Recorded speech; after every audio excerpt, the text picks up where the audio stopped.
everyone, and welcome to this evening's webinar, Home Working, Health and Safety Considerations, with the subtitle, Live Long and Prosper. My name is Keith Phillip, and I'll be facilitating this event. Before we get started, I'd like to go over a few items so you know how to participate in today's event.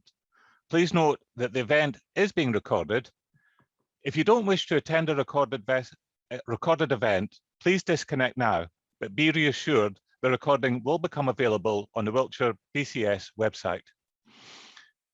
You will have an opportunity to submit written questions to today's panelists by typing your questions into the questions pane and not the chat pane in the Zoom control panel. You may send your questions at any time during the presentation. We will collect these and address them during the Q&A session at the end of today's presentation. I would now like to hand you over to Andy Rhodes, Owner and Director of ABR Safety. Andy, welcome, and over to you. Thank you, Keith. Thank you for the invite. I'll try and share my screen whilst I'm talking to you. So hopefully now you can see my screen.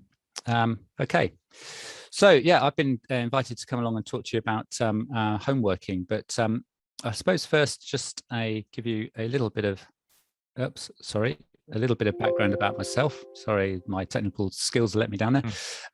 Basically, graduated with a degree in civil engineering, decided not to go into civil engineering, went into a couple of seasonal roles, mainly canoeing instructor at PGL in the south of France. My mum was very impressed that I'd got a job. Bear in mind, this was 1991, a job for 1,400 a month, until I told her it was francs, which for those of you who remember francs, that was 140 quid a month. Yeah, not so good. And then I started a 20+ year career in logistics. So I guess I'm not your typical health and safety person in the sense that I've not had a career in health and safety per se, but it's been a large part of my role. And it was in my last role, I took a punt with a smaller, so I've been working for large 3PLs, and I took a punt with a smaller business. We had a bit of a disastrous visit from a health and safety enforcement officer. And I guess going through that process started in terms of putting things right, sowed the seeds for me starting up my business after redundancy. I then set up ABR Safety, and that was 5 years ago.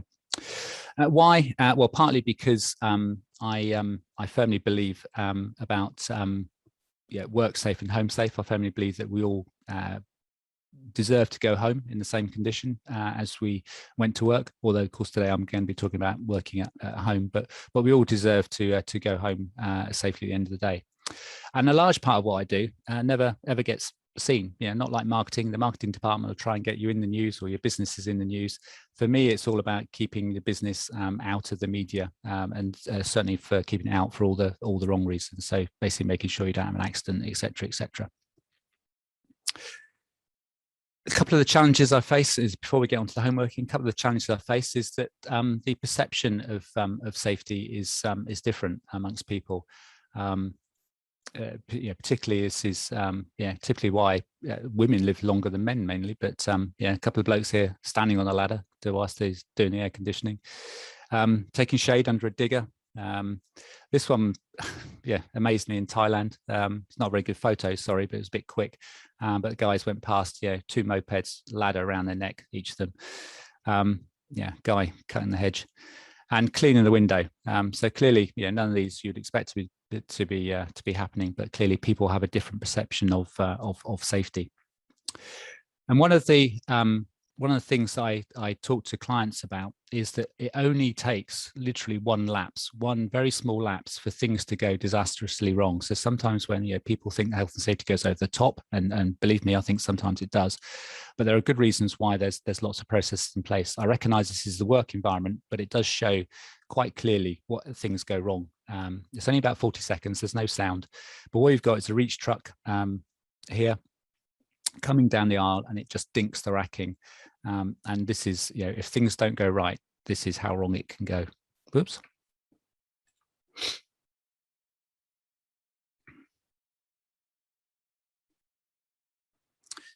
So what we've got is a fairly harmless or fairly innocuous bump of the racking, and then suddenly it's this concertina effect of of several loads of racking coming down, and once it starts, it just continues until you've now got pretty much most of the warehouse, or a large part of the warehouse has gone. Thankfully, that wasn't a warehouse that I worked in or managed, and the guy in the reach truck survived that. But as you can see, a simple or a very small lapse, and the devastation was immense.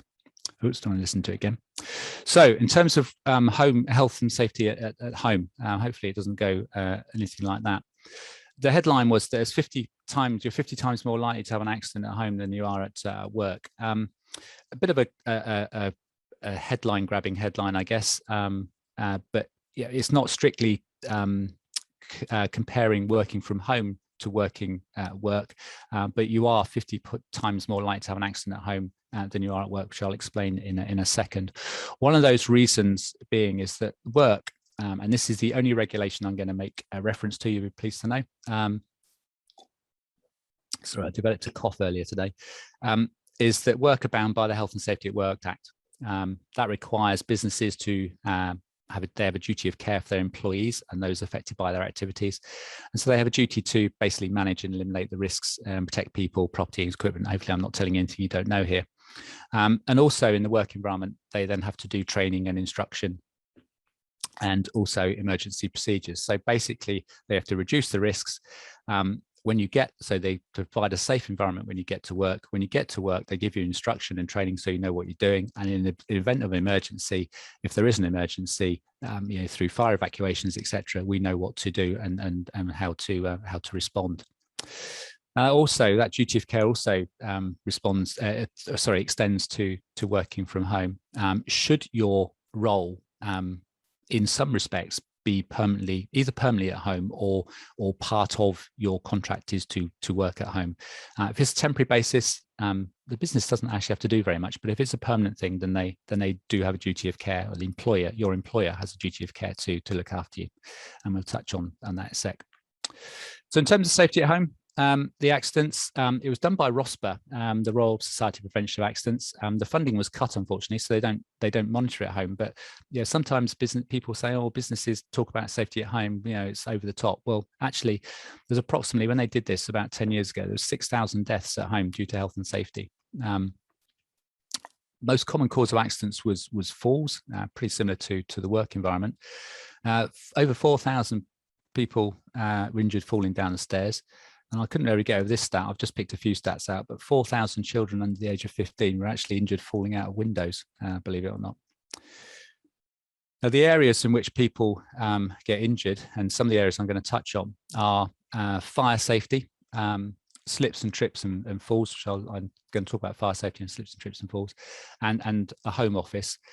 Also DIY and garden. As you can imagine, that's quite a big area, particularly nice sunny weather today. And thank you for listening to this rather than being in the garden in the sun. But a nice sunny day, people go out and cut the hedge in their sandals or flip flops and shorts, and accidents occur. And the one other bit that I've put on here, which wasn't part of the study, but I think is becoming, I know is becoming more of an issue, and I'm not going to cover today, so I don't have time to cover everything, is mental health. Typically when we talk about health and safety, we immediately think of accidents, but actually the health bit is also important. So, excuse me, mental health being one of those. And I think it's a big challenge for employers now. People working at home, it's harder to recognise people if people have issues, and also actually, working at home causes people issues. We are sociable beings, and being perhaps in isolation or working on your home a lot is not for everyone. So in terms of fire safety, and sorry we always end up with a few scary stats here, but there are over 850 fires in dwellings or domestic properties every week. 79% of all fires deaths occur in domestic properties, and 80% of non-fatal injuries occur in domestic properties. The main reason for that being is that businesses legally have to take precautions. They have to be prepared for emergency procedures where we, Joe Public, we buy a house, we move in, we start a family or our friends around or whatever, but we don't have to do anything within reason. So yeah, rather unsurprisingly, most of the accidents are, most of the fires rather are at home. So fire plan. Now, I'm not saying when you finish this webinar now go and write a fire plan and document it, but I would just, we'll come on to a little bit about the causes of fire in a minute, but it is worth thinking about, yeah, having some kind of plan. Very, very briefly, about prevention. So it's about keeping flammable materials and ignition sources separate. I mean, I hope that's fairly straightforward, but some of you may have come across the fire triangle before. You need three things for a fire: oxygen, heat, and fuel. Now, oxygen, we need that to survive, so we can't get rid of that. But heat and fuel, is keeping ignition sources, flames, electrical currents, etc., away from flammable things such as paper. And offices, do that quite well. Offices, in your office environment, you've probably also got fire doors. I'm making an assumption here, but a lot of them have fire doors, and the reason we have those is to stop the spread of fire. And it's something you can think about at home in terms of keeping doors shut at night, etc., or when you're away. Smoke detecting, it's also about having smoke alarms, and also regularly check them. Don't wait till it beeps incessantly during the night when the battery's gone flat. Like we have done recently, but it is testing your smoke alarm quite regularly. And some of you, of course, may have carbon monoxide alarms if you've got solid fuel fires or burning stoves, etc. An escape plan. Now, I'm not suggesting you should write an evacuation plan for your house, but do have a bit of a think about how you and your family or your friends or people you cohabit with, etc., are going to leave the building in a case of emergency, particularly if the fire's downstairs and you're in a house. How are you going to get out? Is there a way out upstairs?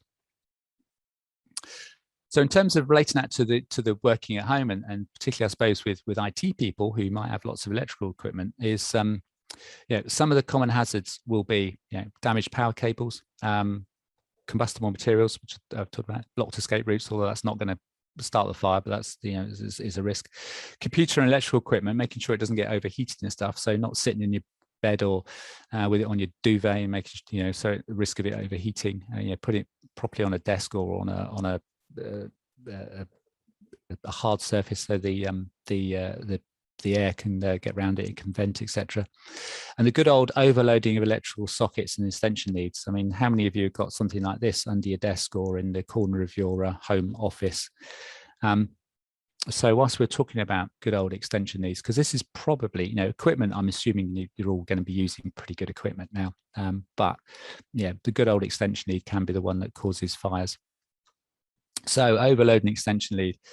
Most extension leads have a maximum rating of 13 amps. You'll see on the back of your extension lead, it will be written how many amps. So what does that mean? Well, if you plug in all the appliances, sorry, just keeping conscious of time, all the appliances, your extension lead shouldn't exceed 13 amps.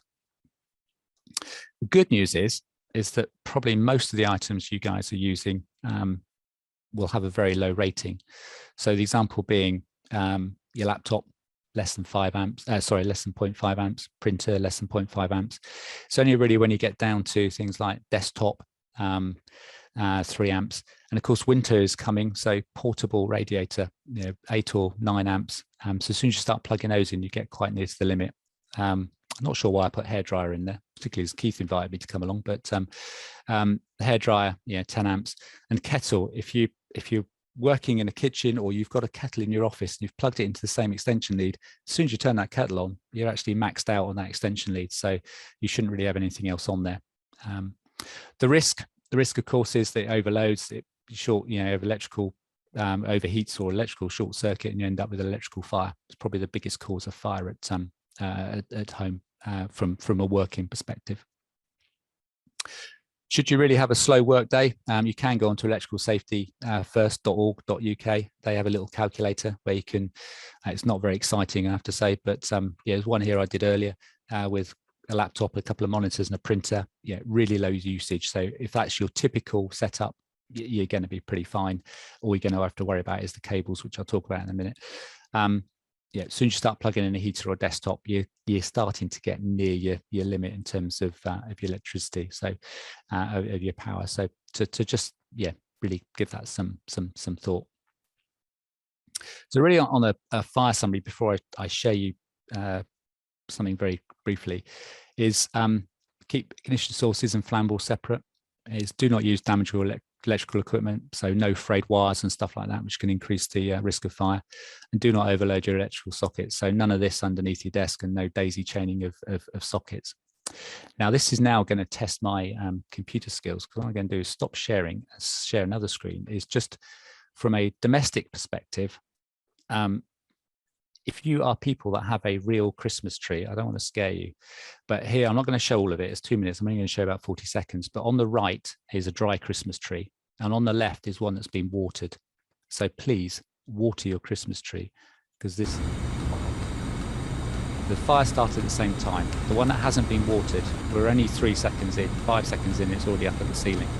The one on the left, the watered one, is smouldering. Chances are, it's going to set the alarm off before anything else. We're already 15 seconds in, and look at the state of the room.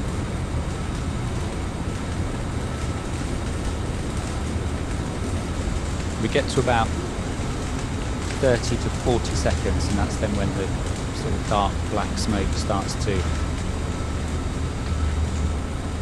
form. So I'll stop it there. But what you've now got is the dark smoke starting to form, and the most deaths caused in fire is not through burning, it's through poisoning through the smoke. So, if you have a real Christmas tree, please make sure you water it. Right, stop sharing that one. Back to the presentation. Oh, did that wrong, didn't I? There we go, back on.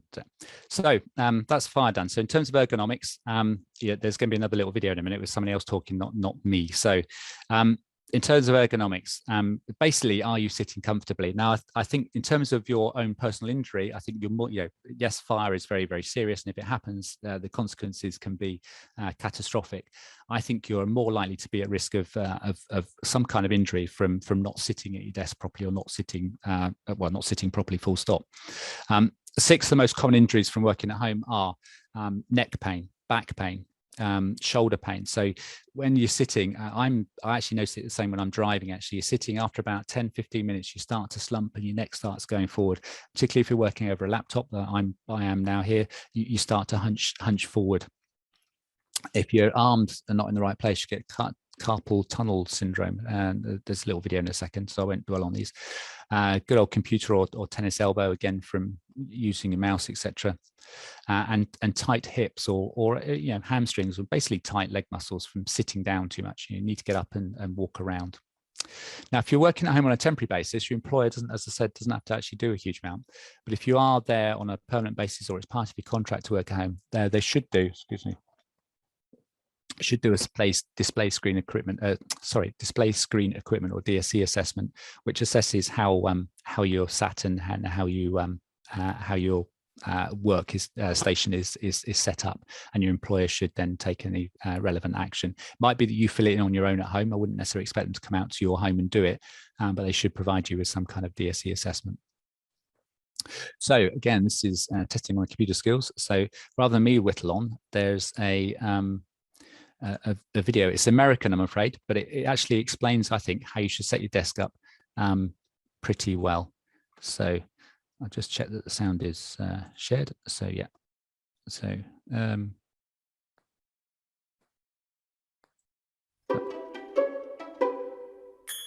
here's your desk, your chair, monitor, keyboard, mouse, phone, a plant. Sure. Problem is, your desk isn't really built for you. It's for anyone. Spending 8 hours a day reaching, slouching, or craning can lead to pain. At least that's what John Sinkay from the Hospital for Special Surgery says. I do say that every day.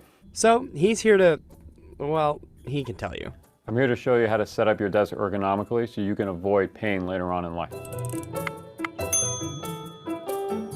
Step 1, adjust your chair. The average desk height is 29 to 30 inches tall. For some, this could be too tall or too short. That's where your chair comes in. The first thing you want to do is adjust the height. When you do, make sure your elbows are bent to 90 degrees. So if a person's feet are not touching the floor, this could become an issue. So we're going to give her a footstool. If you don't have access to a footrest, we recommend using a ream of paper. Step 2 is adjust your monitor. The tip is to have the monitor close enough, about arm's length, so you're able to read without having to strain your eyes or to bend forward and adjust your posture. So what you want to do is raise the monitor up till the top of the screen is eye level. If your monitor is not adjustable in height, use your reams of paper. Much better. If you work from two monitors, consider how you use them. If you have a primary monitor, you want that directly in front of you. If you use both monitors equally, you want them lined up so you are in the middle of the two. For a laptop, you want to use a kickstand to raise the screen up to the proper height. Then you can attach an external keyboard and mouse to it. Step number 3 is to mind your mouse and your keyboard. Where your hands end up is where your keyboard should be. Your mouse should end up right next to your keyboard. You want to move from your elbow instead of your shoulder to prevent overuse or strain or pain. The key is not to reach for your tools. Step 4 is to position your phone. You want to put the phone on your non-writing side so you don't have to cradle it to your shoulder. This could eventually lead to neck pain. If you're on the phone a good portion of your day, you want to consider using a headset. That way your hands are free to write down anything or to type on the computer. Step 5, move. After 10-15 minutes, we all begin to slouch in our chairs. So here are some basic exercises you can do while sitting in your chair. The first exercise is a chin tuck. The second exercise is for your upper traps. You're going to do a basic stretch where you bend your head to one side and then gently pull for a little more oomph. The third exercise is called a scapular retraction. You basically are going to squeeze your shoulders back. The fourth exercise is for your lower back. This is what we call a pelvic tilt. The most important thing you want to do is get up out of your chair every hour. Get up and walk. Get something to eat. Get something to drink. Just get up. John, are we done? Yeah, we're good. Great. So that's a whistle-stop tour of how to set up your desk. Okay, and then the last aspect, slips and trips, very briefly, because you'd be pleased to know we're near the end now. Is most trips are caused by obstructions in a walkway. Hopefully that is fairly obvious and self-explanatory. But it's something that we probably at work are probably more conscious of than we are at home. Cables, for example, we keep cables tied in around the perimeter of the room if you can. So if you're plugging loads of stuff in, it's very easy to have them stretched across your room or near where your chair is, and you get up and you trip over them, etc. But try and keep them, tucked away. I know this is perhaps fairly obvious stuff, but it's something that is often overlooked when we're busy. And stairs. If you're working or living in an environment where you've got stairs, a house, etc., then keep the stairs clear. So typically our stairs can look like this. It's very easy to dump your bag when you come in, or my wife has a habit of tidying up and sorry, it's not a blame culture in our house, but leaving stuff on the stairs to take up. And it's amazing how often as teenagers can go upstairs and just walk over that and not take it upstairs. But on a serious note, you don't want to be cluttering your stairs up like that. You should have your stairs clear. To stop you slipping and tripping, and of course if there is a risk or fire, etc., you can get out very quickly. So not really going to dwell on the slips and trips, but it is keeping your floor area and stuff tidy and clear. So really just to well, this is the last slide, so really to sort of finish up, really not in any grand summary, but in terms of working at home safely, that should be, not safety, but is what we're trying to avoid is that.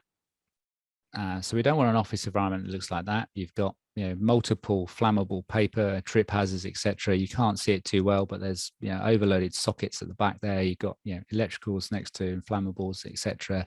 Desk is not really set up very well. You're trying to be more like that. Now that might be utopia, and you're not going to get like that at home. But the sooner you're nearer this one than that one, and really it's about as much as you can, it's about replicating the office environment as much as you can at home. So sitting at a desk, not sitting on the sofa, sitting in bed with a laptop, after a while you have neck pain, back pain, etc. So thank you very much for listening, assuming you have been listening. And does anybody have any questions? He says as he's stopped sharing and might then be able to see any. Thank you, Andy. So we're going to now begin answering questions submitted during today's presentation. As a reminder, you can still submit questions through the Q&A function. Andy, our first question is, what is the number one takeaway that we should all start doing having listened to the webinar? Yeah, probably the number one takeaway is probably something I should have said at the end, actually. I think it is, for me, it is two, sorry, no, I'll say the number one takeaway and not two. For me, it might sound a bit dull, but it's about your chair. Having a office ergonomic chair is probably the best investment you or your business can ever make. It really is. I'm not a ergonomic specialist at heart, but in terms of ergonomics, then yeah, the chair, it might sound a bit dull, but having a good chair is the basis of a good setup at your desk. Okay, that's definitely very helpful. We have another question from Brian, who asks, what are your thoughts on standing desks? Yeah, interesting, actually. I thought about putting that in, and the trouble is I couldn't fit everything in 20 minutes. I actually quite like them. I tried a very makeshift standing desk. You can get some fantastic ones that go up and down, and actually one of my well, I say clients, somebody I'm actually quoted some business for recently, they've just supplied 1,600 standing desks or adjustable desks to a bank in London. I think it gives you the option of being able to move around.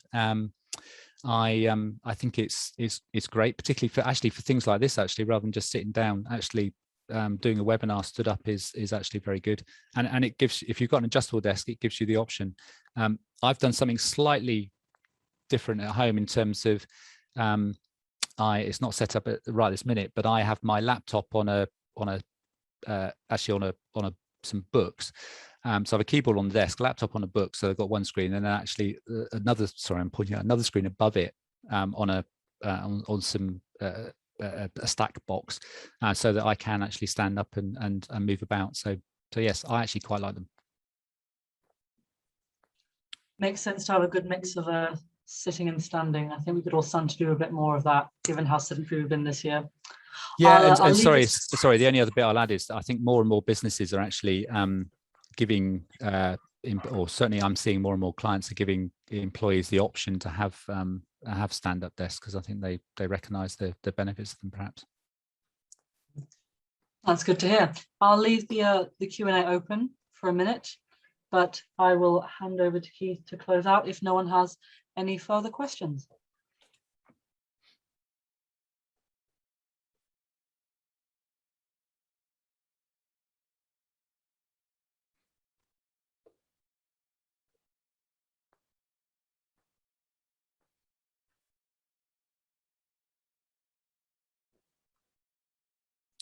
You're on mute, Keith.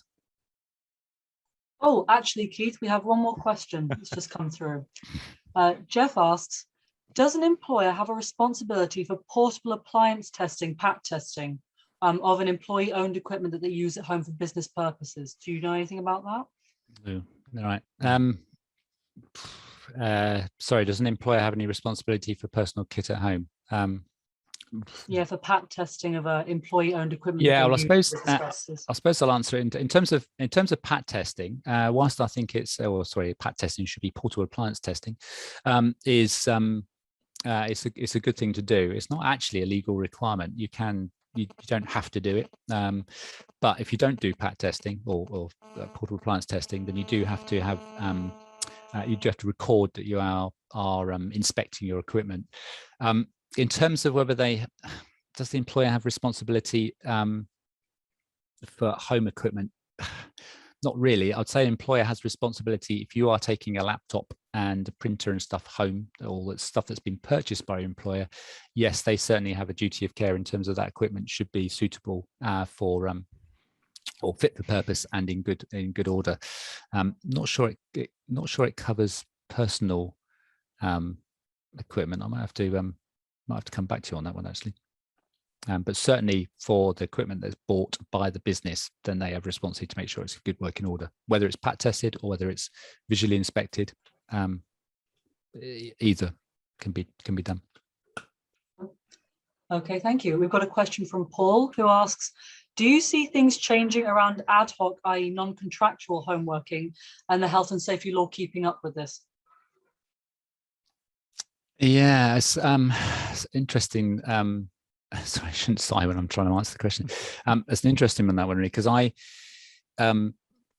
actually think the last kind of year or so has probably tested the meaning of temporary. So in terms of health and safety law, certainly from a DSE assessment perspective, if you are temporarily working at home, so if I was working at home this week and that was the only time I'm going to do it, the employer doesn't really have to do very much. But if it becomes more permanent, then they do. COVID and temporarily working at home for a year, I think it's probably tested that.